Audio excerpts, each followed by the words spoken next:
Good morning students. देखो chapter 8 हमारा complete हो चुका है। चैप्टर 8 का most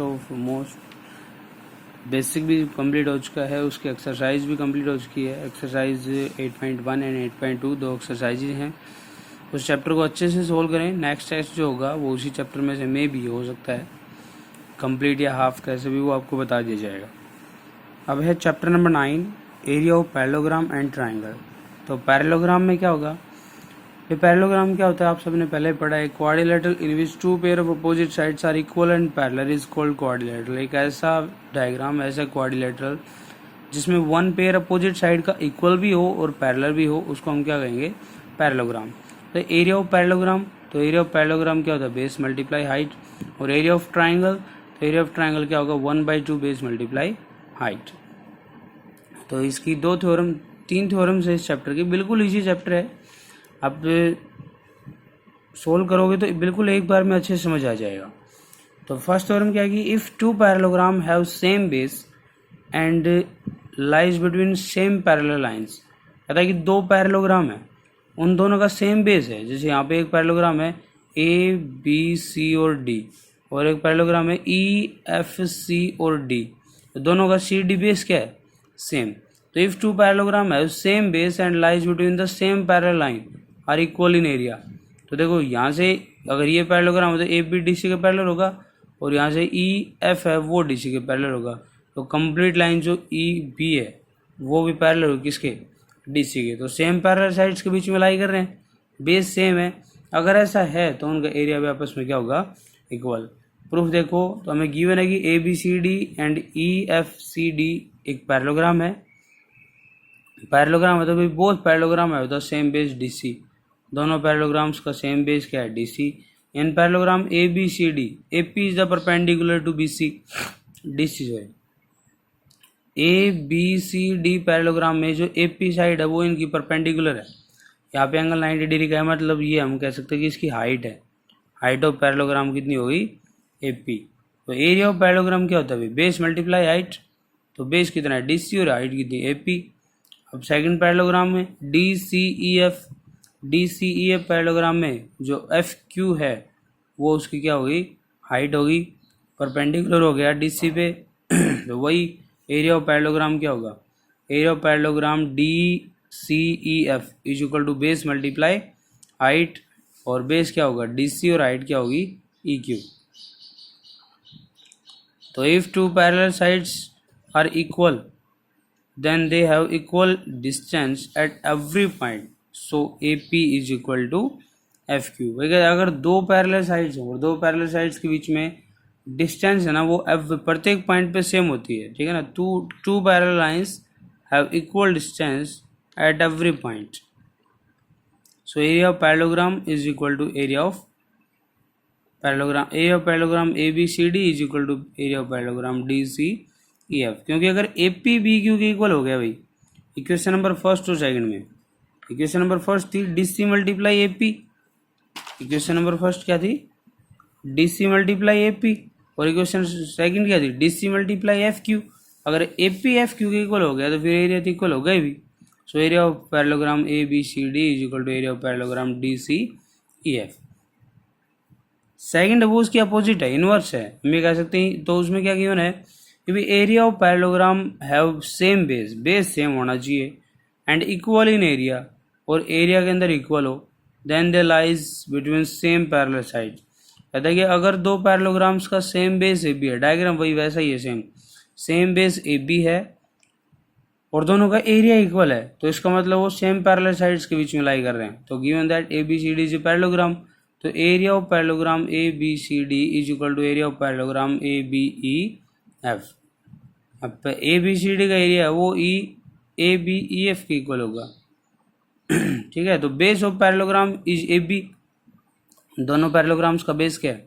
A B. Height of parallelogram A B C D is D P, and height of parallelogram A B C F is equal to E Q. So area of parallelogram A B C D क्या होगा? A B multiply D P, और area of parallelogram A B E F क्या होगा? A B multiply F Q, ठीक है ना, क्योंकि ये इन दोनों क्या है? हाइट है। तो क्या होगा? D P is equal to F Q. A B से ए बी कैंसिल हो गया, डी पी क्या होगी? F Q. डी पी क्या होगी एफ क्यू। और अगर दो लाइंस के बीच में प्रत्येक पॉइंट पे डिस्टेंस सेम हो तो वो क्या होंगी parallel. If two lines have equal distance then they are parallel. तो ए बी क्या होगा सी एफ के पैरेलल होगा। ठीक है, बिल्कुल इजी है, कुछ नहीं है इनके अंदर, इजीली हो जाएंगे। अब ऐसे क्वेश्चंस हैं।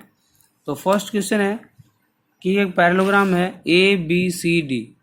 ठीक है ना, ये लाइन नहीं है भाई, ये ऐसे ड्रॉ होगी। ए बी सी डी क्या है कि पैरेललोग्राम जिसमें ए ई परपेंडिकुलर है और सी एफ परपेंडिकुलर है। अब भाई ये इसकी हाइट लेओगे तो बेस डी सी हो जाएगा, और ये हाइट लेओगे तो बेस ए डी हो जाएगा। तो in parallelogram A B C D, A B is equal to D C, A B है वो किसके इक्वल है डी सी के, और ए डी किसके इक्वल है बी सी के, ए डी इक्वल है बी सी के। तो ये क्या होगा base multiply height. Area of parallelogram क्या होगा बेस मल्टीप्लाई हाइट। बेस है डी सी और हाइट है ए ई। बेस ए डी सी आएगा तो हाइट क्या आएगी ए ई। अब डी सी किसके इक्वल है ए बी के, तो क्या आएगा 16 multiply 8 is equal to 128 centimetre square. Now area of parallelogram A B C D, तो बेस मल्टीप्लाई हाइट। तो बेस क्या होगा बेस होगा भाई इसका ए डी और हाइट होगी सी एफ। जब हाइट सी एफ होगी तो बेस ए डी होगा, और height D C sorry height A E होगी तो बेस डी सी होगा। तो भाई यहाँ पे होगा बेस मल्टीप्लाई हाइट, तो A D multiply C F. A D की वैल्यू में फाइंड आउट करना, सी एफ है 10, तो इस साइड मल्टीप्लाई में इस साइड डिवाइड में 12.8 सेंटीमीटर आ गए। आगे है if E F G H are respectively the mid point of the side of parallelogram A B C D, तो show that area of E F G H is equal to half of area of A B C D. तो भाई सबसे पहली बात ए B C D हमें एक parallelogram given है, parallelogram given है तो उसके अपोजिट साइड पैरेलल भी होगी और इक्वल भी। ठीक है ना, ये साइड इसके पैरेलल भी होगी और इक्वल भी होगी। तो यहाँ पे हो गया A D is equal to B C. तो अब दोनों साइड इसको 2 से डिवाइड कर दो, half of A B half of A D is equal to half of B C. अगर इसको दोनों साइड 2 से डिवाइड कर दिया तो यहाँ से क्या आएगा D H is equal to G F C F, D H is equal to C F. Equation number first. Now A D parallel B C, A D है वो पैरेलल किसके बी सी के, तो ये पार्ट तो parallel होगा ही होगा। तो D H parallel to C F. From equation first and second one pair of opposite side are equal and parallel then it is a parallelogram. तो भाई ये डी सी है वो एच एफ के इक्वल भी हो गया और पैरेलल भी, तो डी सी एफ एच है वो एक पैरेललोग्राम हो गया। ठीक है, डी सी या डी एच एफ सी क्या हो गया पैरेललोग्राम। तो in triangle G H F, भाई देखो ये जो पैरेललोग्राम है ऊपर वाला, इस पैरेललोग्राम में ये एक ट्राइंगल है जी एच एफ, और एक थ्योरम होती है हमारे पास कि अगर एक ट्राइंगल और एक पैरेललोग्राम जिसका सेम बेस हो और सेम पैरेलल साइड्स के बीच में लाई करते हो तो ट्राइंगल का एरिया पैरेललोग्राम के एरिया के हाफ के इक्वल होगा। ये थ्योरम अभी करेंगे इस क्वेश्चन से आगे।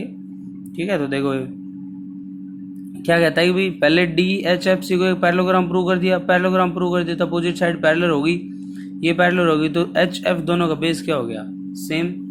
तो in triangle G H F and parallelogram D H F C has same base and lies between same parallel side, so area of triangle G H F is equal to half of area of parallelogram D H F C. Equation number first हो गया।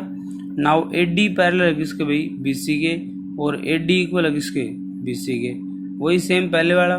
तो अब A D का half part A H और B C का half part B F, वो दोनों parallel होंगे, और यहाँ से दोनों साइड 2 से डिवाइड कर दो तो ये इक्वल भी होंगे। तो वही दोबारा से हो गया कि भी one pair opposite side equal parallel हो जाए तो एक पैरेललोग्राम होगा। तो पहले बार ऊपर वाला आया था, अब की बार नीचे वाला आ जाएगा A B F H, A B F H, ये पैरेललोग्राम हो गया। तो वही फिर ट्राइंगल और पैरेललोग्राम का सेम बेस हो और सेम पैरेलल साइड्स के बीच में लाई करते हो तो एरिया तो आपस में क्या होगा इक्वल होगा। So adding question number first and second दोनों को ऐड करोगे तो क्या आएगा, ऊपर उसमें क्या था triangle, area of triangle G H F, तो area of triangle G H F plus H E F is equal to half of D H F C plus A B F H. तो G H F है वो तो complete क्या हो जाएगा E F G H, और area of A B C D क्या होगा ए बी सी डी। ठीक है ना, तो ई एफ जी एच का पैरेललोग्राम का एरिया इक्वल हो गया half of A B C D. अब थ्योरम थ्योरम नंबर थर्ड। तो थ्योरम नंबर थर्ड क्या कहती है, अभी बताया था भाई, if a triangle and a parallelogram have same base, if a triangle and a parallelogram have same base and lies between the same parallel sides, then they are equal in then area of triangle is equal to half of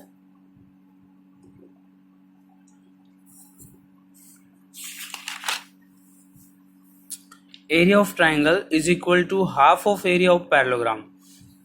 area triangle का area है वो equal होगा parallelogram के area के half के। तो भाई ये एक पैरेललोग्राम हो गया ए बी सी और डी, और ये इसके अंदर एक ट्राइंगल बढ़ रही है ए पी बी। तो ए बी सी डी एक पैरेललोग्राम है, और triangle A P B have the same base A B, इसमें सेम बेस क्या है A B, and lies between the same parallel side A B parallel D C, और ये दोनों opposite side parallel हैं तो इन दोनों के बीच में लाई कर रही है। तो area of triangle A P B क्या होगा भाई, ट्राइंगल क्या एरिया क्या होता है 1/2 base multiply height, 1/2 base multiply height. तो बेस क्या होगा ए बी और हाइट क्या होगी पी क्यू। अब area of parallelogram is equal to base multiply height.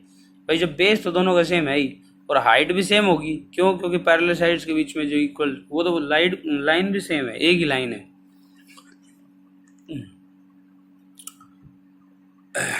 तो एरिया ऑफ पैरेललोग्राम क्या होगा base multiply height, so A B multiply P Q from equation first and second. देखो clearly दिखाई दे रहा है, कुछ प्रूफ करने की जरूरत नहीं है। यहाँ पे पैरेललोग्राम में क्या है A B multiply P Q, और ये क्या half of A B multiply P Q, सिर्फ फॉर्मूला अप्लाई किया है उसी से दिखाई दे रहा है। तो from equation first and second we can say that area of triangle is equal to half of area of parallelogram if they have same base and lies between the same parallel sides. Okay, तो 9th chapter है वो बिल्कुल easy है। यही 2 या 3 concept चलेंगे इसके अंदर बस, कि बेस सेम होगा और सेम पैरेलल साइड्स के बीच में लाई करोगे तो एरिया इक्वल होगा, और बेस सेम है और सेम एरिया है तो सेम पैरेलल साइड्स के बीच में लाई करेंगे। ओके, आई थिंक अच्छे समझ आया होगा, बिल्कुल इजी चैप्टर है। स्टूडेंट्स देखो जो कंडीशन चल रही है आज के टाइम में उससे बचना बहुत ज़रूरी है, ठीक है ना। पहले ये सिर्फ जो बड़े बड़े शहर हैं उन्हीं में था, लेकिन अभी ये गांव में सेपरेट होने लग गया है, ठीक है ना। महेंद्रगढ़ के अंदर 36 या 33 केस आ चुके हैं क्लासों के अंदर। तो आप सेफ रहें बच्चों।